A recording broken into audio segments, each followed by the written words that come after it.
So firstly Sonia, welcome to our channel और many congratulation आपके first music video के लिए। क्या कहना चाहोगे, कितने एक्साइटेड हो? एक्साइटेड तो हैं, अभी तो सिर्फ म्यूज़िक वीडियो है, उतनी एक्साइटेड नहीं हूँ, अभी वेट कर रही हूँ प्रोजेक्ट का। तो बस ठीक है, आता रहेगा। मतलब थोड़ा ऑडियंस रहती है कि हाँ क्या कर रहे हो क्या कर रहे हो, तो डेफिनेटली ये सॉन्ग है अभी कोई बात करके, तो अच्छा है सॉन्ग बहुत। पहले ये जानना चाहेंगे, बिग बॉस के बाद कितनी लाइफ चेंज हुई? लाइफ बिग बॉस के बाद नहीं होती है, खुद करना पड़ता है क्रिएट, और मैं खुद क्रिएट करती हूँ। और अभी चल रहे मेरे 2-4 प्रोजेक्ट हैं जो अभी लाइनअप पे हैं। अभी देखो कब फ्लोर पे जाते हैं शूट पे, तो बस वेट कर रहे हैं। तब तक मैंने कहा ये छोटे छोटे गाने हैं तो मैंने करते रहता है। वेल, इसी के साथ साथ ये जिस तरह भी गाने की बात की गई, ये जानना चाहेंगे शिव ठाकरे के साथ आपका म्यूज़िक वीडियो हुआ, कैसे लाइनअप हुआ? और अगर मैं ऑन स्क्रीन बात करूँ तो कितना कंफर्टेबल फील किया आपने? शिव के साथ में मेरा बहुत अच्छा फ्रेंड है, तो हम लोग हंसी मजाक करते रहते हैं और गाना भी शूट हो गया। और हम लोगों का बहुत पहले से लाइनअप चल रहा था और 1-2 गाने और भी थे, ठीक है। शिव के बजट में नहीं आए तो शिव ने मना कर दिया, फिर 1-2 और आए, तो अभी 1-2 और है गाने। तो ये वाला जो गाना था, तो ये शिव ने मुझे ही प्रेफर किया था कि ये गाना मुझे अच्छा लगा है और टीम आपको लेना चाहती है, तो आप बताओ। मैंने कहा ठीक है, करते हैं। फिर उसने मुझे नैनीताल का बोला, तो मेरा नैनीताल जाने का ऑलरेडी था, ठीक है, बट ये गाने की वजह से मेरा जाना हो गया, ठीक है। तो मुझे 1-2 टेम्पल घूमना था वहाँ पर, तो ये गाना भी हो गया, टेम्पल भी घूम लिए। तो क्या कुछ विशेस मांग कर आए हो?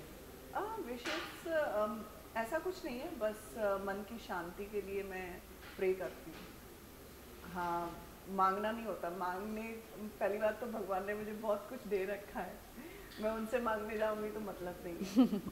तो बस थोड़ा जब आप ऐसा फील होता है कि नहीं आप ब्रेक डाउन हो रहे हो, तो बस आप माथा टेको, अच्छा फील होगा।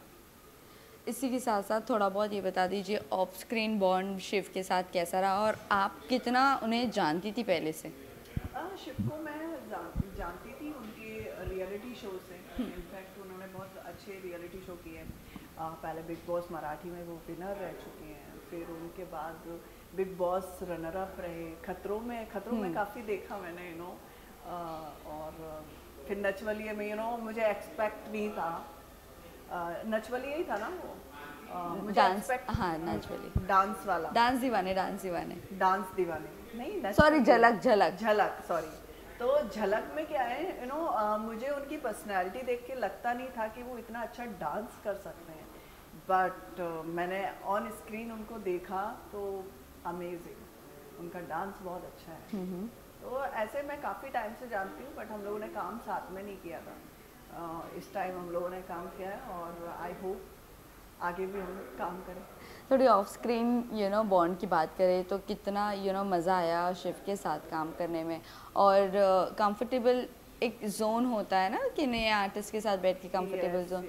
ऑफ कोर्स शिव एक बहुत अच्छी एनर्जी लेके आता है, कभी भी मैं सो रही होती हूँ, कभी कुछ कर रही होती हूँ, वो वीडियो बना रहा होता है मैं कह रही मुझे परेशान क्यों करता है। मतलब उसका है ना एक अलग पैटर्न है। एज अ एक्टर तो वो बहुत अच्छा है, एज अ एक्टर भी है, एज अ ह्यूमन वो बहुत ज़्यादा फ्रेंडली भी है, ठीक है, और वो बहुत लोगों को अच्छे से डील कर लेता है, तो मेरा अच्छा उनसे जमता है। गाना कितना एंजॉय कर रही हो आप? गाना अभी देखो कैसा आएगा, अभी तो मैंने देखा नहीं है। सुना तो होगा पहले? रो गाना सुना है, इनफैक्ट गाना बहुत अच्छा है और हमारा शूट भी बहुत अच्छा हुआ था, तो इसके वजह से मैं एक्साइटेड हूँ और शिव ने काम बहुत अच्छा किया और मेरा तो पता नहीं अभी।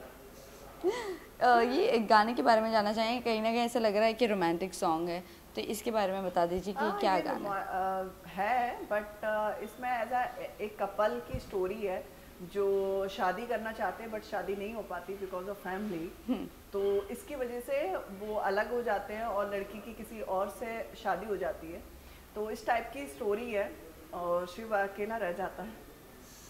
तो ये टाइप की स्टोरी है, बट मेरा ऐसा है कि कोई फिल्म आए उसके बारे में मैं स्टोरी बताऊंगा आपको। ओह, मतलब समथिंग इज पाइपलाइन। या एक्चुअली सॉन्ग में 4-5 मिनट में आप कितना जज कर सकते हो एज अ एक्टर। मुझे चाहिए होता है, टाइम चाहिए होता है। और सॉन्ग में ठीक है, आप एज अ फ्री बैठे हो, कुछ भी नहीं कर रहे हो, तो डेफिनेटली आप सॉन्ग कर रहे हो, इट्स ओके। तो उस टाइप से मेरा थॉट है। ओके, इसी के साथ साथ ये जानना चाहेंगे बिग बॉस के कुछ कंटेस्टेंट्स के साथ आपकी दोस्ती बनती नज़र आ रही है, स्पेशली खानज़ादी जिसके साथ सबसे ज़्यादा आपकी अनबन थी। नहीं, आप मेरी अनबन कभी भी नहीं थी। इनफैक्ट मैं उनको बहुत गाइड करती हूँ। हर चीज़ में उनको गाइड करती हूँ, कोई भी चीज़ होती है। ऐसे ही बिग बॉस में भी था, वो कभी तो मेरी बात सुनती हैं और कभी नहीं सुनती हैं, तो फिर हमारा फाइट हो जाता है। तो बिग बॉस में दिखाया गया था, प्रेजेंट ऐसा कर रहे थे कि हम लोगों का फाइट हुआ है, बट कैमरा जैसे ही हम लोगों ने फाइट किया है और देन एक साइड में जाते हैं और फिर वो हंसती है, तू झगड़ा भी कर लेती है मुझसे। मैंने कहा थोड़ा थोड़ा, ज़्यादा नहीं करती हूँ मैं, मैं शांत लड़की को परेशान कर रही है। तो ऐसे था, हम लोगों का कभी झगड़ा नहीं होता। लेकिन आपके अभी साथ हम 1-1.5 महीने हम साथ में रहे हैं, एक दिन भी नहीं, एक दिन भी ऐसा नहीं लगा कि मैं तो उसको बोल भी रही थी कहीं जाने की ज़रूरत नहीं है, यहीं पर रहो, साथ में ही रहो। बट उसने कहा कि नहीं, मुझे अलग रहना है, शिफ्ट करना है घर। नहीं, बहुत अलग है, मतलब उसकी वाइब्स अच्छी हैं मतलब। लेकिन आपके साथ जब हमारा एक बार इंटरव्यू हुआ था तब आपने एक बार कहा था कि ऑलरेडी पहले से सब कुछ रटा रटाया यस है। एक्चुअली में देखो, उनका टीम था, ठीक है। मैं एज अ मतलब मुझे बिग बॉस के बारे में बिल्कुल भी आइडिया नहीं है, ठीक है। मैं एंटर कर गई, मैंने देखा तक नहीं है बिग बॉस। एक्चुअल में पैटर्न क्या है, ठीक है। आपका फाइट हो रहा है, वही दिखा रहे हैं, ठीक है। आप एज अ, चाहे आप कितने भी कैपेबिलिटी हो, ठीक है। इसीलिए मैं अभी रियलिटी शो में उतना इंटरेस्ट नहीं है, क्योंकि आप as a actor, as a मतलब हर चीज़ में आप आगे हो, ठीक है। फिर भी आप एज अ फेलियर दिखाते हो, तो वो मुझे पसंद नहीं है। आई एम नॉट फेलियर। तो उसकी वजह से मेरा थोड़ा डिसअपॉइंट हुई थी, क्योंकि जितने भी लोग थे, शायद मैं अभी आपको ऑन कैमरा बोल रही हूँ कि वो कोई कैपेबिलिटी में नहीं है मेरे, ठीक है। क्योंकि मैं हर चीज़ में अपने आप को परफेक्ट बनाती हूँ और करती हूँ, ठीक है। तो उस टाइम ऐसा हुआ तो मुझे लगा, मैंने कहा आई डोंट नो, ये लोग आप लोग मतलब बिग बॉस से पहले रट के आए हैं, इसलिए इनको सारी चीज़ों को पता है कि कैसे क्या हैंडल करना है, और मुझे नहीं पता था।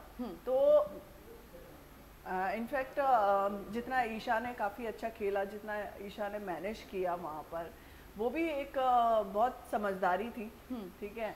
तो ऐसे अच्छे लोग भी थे, ऐसा नहीं है कि हाँ सभी मतलब एवं ही डाले थे, कुछ लोग अच्छे भी थे। अंकिता लोखंडे ने भी काफ़ी अच्छा किया था। तो इस टाइप के लोग तो अच्छे थे, बट जो कैपेबल भी नहीं थे वो भी चल रहे थे। तो वो मुझे लगा, आई डोंट नो, मतलब थे, you know very well. Munawar की आप बात कर रहे हैं? Abhishek? I am not Munawar in the sense, उनकी एक पर्सनैलिटी है, जिस तरीके से उन्होंने अपने आप को प्रेजेंट किया था, चाहे वो आयशा की वजह से कोई भी कंट्रोवर्सी में फंसे हो, बट उन्होंने जिस तरीके से अपने आप को मैनेज किया, वो बहुत तारीफ़ वाली बात है। क्योंकि एज अ मतलब कोई भी आपके सामने आता है और आप ऐसे सॉफ्ट, तब भी उसने अपने आप को प्रेजेंट किया कि नहीं, हाँ मैं इसको जानता हूँ, मेरा इसके साथ में है, बट नाउ अभी मैं ऐसा कुछ नहीं चाहता हूँ, क्योंकि मैं अभी यहाँ पर हूँ। तो मुनावर की नहीं, मुनावर ने काफ़ी अच्छा खेला, बट जिस तरीके से और भी खेल सकता था उस तरीके से कम था। ओके, आपसे एक चीज़ जानना चाहेंगे। जिस तरह अभी आप साथ में रही हो बिग बॉस के घर में, पता नहीं अभी आपका उनके साथ बॉन्ड है नहीं है, ईशा की बात कर रही हूँ, क्योंकि ईशा का फ़िलहाल जिस तरह से अभिषेक से फाइट हुआ था समर्थ के आने के बाद, और मुनव्वर ने एक प्रोडिक्शन किया था कि घर से बाहर निकलने के 2 महीने में ही देख लेना ब्रेकअप हो जाएगा, वो प्रोडिक्शन सही निकला। समर्थ ने क्यों किया था? एज अ यंग एज कोई नहीं समझ पाता है कि एक्चुअल में रिलेशनशिप को कैसे हैंडल करना है, कैसे रखना है। तो आई थिंक उन्होंने इसलिए बोला था कि आफ्टर बिग बॉस इन लोगों का ब्रेकअप हो जाएगा, और मुझे ऐसा लगता है कि ईशा को अभी एज अ रिलेशनशिप की ज़रूरत नहीं है। वो काम बहुत अच्छा कर रही हैं, उनको काम में फोकस करना चाहिए, क्योंकि रिलेशनशिप में क्या होता है, एक दूसरे की इतनी एक्सपेक्टेशन हो जाती है कि तुम मेरे अकॉर्डिंग काम करो, मैं तुम्हारे अकॉर्डिंग काम करूँ, और ख़ासकर यंग जो लड़के हैं, आई थिंक वो भी 90-20 की है, और समर्थ भी 20-24 का है, तो इस एज में रिलेशनशिप तो नहीं डटने वाला इसमें तो ऐसे ही होता है, तो आई थिंक वो बेटर है कि डिस्टेंस हो जाए। वेल आयशा की मैं बात करूँ, रिसेंटली हम उनके एक सॉन्ग लॉन्च पे गए थे जहाँ पर आयशा नज़र नहीं आई थी, और वो टी सीरीज़ का नहीं था बिल्कुल, वो टी सीरीज़ में इंटरव्यू दे रही थी, और सेम प्रोड्यूसर जो जिनका सॉन्ग लॉन्च था उन्होंने उनके ऊपर कंप्लेंट एलिगेशंस लगाए थे और कंप्लेंट फाइल करने की बात की थी। सो लाइक अभी जिस तरह आपका सॉन्ग हुआ है, आप कितना अपने सॉन्ग को प्रमोट करोगी, क्योंकि ये आपकी तरफ से हामी भरी गई थी राइट, कि आपको ये सॉन्ग करना है, चाहे वो छोटा प्रोड्यूसर हो चाहे वो बड़ा प्रोड्यूसर हो। So, अभी आप अपने आप को और वो आयशा वाला जो सिचुएशन, बहुत सारे लोग हैं, इस चीज़ के लिए मैं आपको बोलना चाहूँगी, काम मैंने भी ऐसा किया है, ठीक है, मैंने तो फिल्म छोड़ दी है, ठीक है, ये तो गाना है, फिल्म भी मैंने छोड़ दी है। नहीं, यहाँ पर बॉन्ड पूरा बना हुआ है, पैसे भी ले लिए गए हैं, वही मैं आपको बताने की कोशिश कर रही हूँ। सम टाइम लोग आपसे काम कराते हैं कुछ और बोल के, ठीक है, जब एज आ रिलीज पे बात आती है, या कभी कभी जैसे मुझे शूटिंग पे ही पता चल गया, ठीक है, तो ऐसे लोगों को अवॉइड करना चाहिए, ठीक है। गलती हम लोग कोई पता नहीं है, हम लोग आउटसाइड से आए हुए इंडस्ट्री में, ठीक है, हमें नहीं पता कि वो कैसे प्रोजेक्ट बना रहा है, और क्या बना रहा है, और क्या झूठ बोल के बना रहा है या सच बोल रहा है, तो उस टाइप से ऐसे लोगों ने किया है, पहले भी मेरे साथ भी किया है, तो मुझे ऐसा लगता है कि आयशा को इग्नोर करना चाहिए। ऐसा नहीं है कि जब फेम नहीं मिला था, जब वो बिग बॉस नहीं करी थी, तभी ये गाना शूट हुआ था। हाँ, मतलब आई थिंक उनको अभी ऐसा लगता है कि गाना बेटर नहीं है, मेरी प्रोफाइल के लिए सूटेबल नहीं होगा, तो आई थिंक उन्होंने आपको नहीं लगता ये सेल्फिश वर्क हो गया फिर? मतलब आपने काम भी कर लिया, पैसे भी कमा लिए, सबसे उस वक्त के सबसे बड़े इन्फ्लुएंसर के साथ आपने उस दिन वो म्यूजिक वीडियो किया था। बट जैसे मैं आपको बताना चाहूँगी, जैसे मेरे साथ भी बहुत गलतियाँ हुई हैं, मेरे से मेरा काम अलग है, एज अ इंडस्ट्री भी मेरा कुछ काम है, ठीक है, उसको भी मैं हैंडल कर रही होती हूँ। सम टाइम मेरे पास कोई काम आ रहा होता है तो मैंने शायद उस पर सर्चिंग नहीं कर पाया, ठीक है, और लोगों ने मुझसे झूठ बोला कि नहीं हम ऐसे ऐसे करेंगे, हम ऐसे करेंगे, इस एक्टर को लेके आएंगे, इसको करेंगे, तो शायद मैंने वो स्टार्ट कर दिया प्रोजेक्ट। बाद में मुझे पता चलता है कि ये लोगों ने मुझे झूठ बोला, झूठ बोल के मुझसे एक्टिंग करा रहे हैं, तो मैं नहीं सुनने वाली, मैं तो उस पर केस भी कर सकती हूँ कि आपने मुझसे झूठ क्यों बोला, ठीक है। बट तब भी मैंने बहुत सारी जगह क्विट किया और मैं निकल गई, मैंने कोई जवाब नहीं दिया। तो ऐसे लोग भी हैं इस इंडस्ट्री में जो झूठ बोल के भी काम कराते हैं, ऐसा नहीं है। अब मेरा ऐसा है कि मैं थर्ड, मैं आगे बाद में होती हूँ, मैं 2-3 क्रॉस चेक कर रही होती हूँ कि ये प्रोजेक्ट कहाँ है, क्या। पैसे भी तो मैंने अवॉइड कर दिया कि मैं न्यू कमर्स के साथ मैं काम नहीं करूँगी, न्यू, चाहे वो प्रोडक्शन हाउस हो, चाहे वो एक्टर हो, चाहे कोई भी हो, ठीक है, मैं न्यू एक्टर के साथ काम नहीं करूँगी, क्योंकि वो लोग कभी ना कभी मिस्टेक करते ही हैं, ठीक है, क्योंकि नई चीज़ें होती, उनको कुछ पता तो होता नहीं है, ठीक है, और वो एज अ एक्टर हमारा करियर ख़राब हो जाता है, ठीक है, तो उस पॉइंट ऑफ व्यू से मैंने तो वो अवॉइड ही कर रखा है। लेकिन आयशा की बात तो टोटली अलग ही है, टोटली अलग है। वॉइस नोट है, आप आप रिलीज़ करिए सॉन्ग, और उसी वक्त जब हम प्रेस कॉन्फ्रेंस में मौजूद थे तभी उनको कॉल पे कॉल किया गया, वो टी सीरीज़ में थी। अब यहाँ पर ऐसा हो जाता ना, आपको एक ब्रांड मिल गया है और एक नॉन ब्रांड है, तो मतलब आप वो देखो, आपने कमिट किया है तो आप उसको फर्ज अदा कर दो। यस, बट जैसे कि मैंने भी अभी 1-2 सॉन्ग किए हैं, बट आई एम नॉट, मैं प्रमोट नहीं करने वाली, ये मैंने खुल के बोला हुआ है, ठीक है।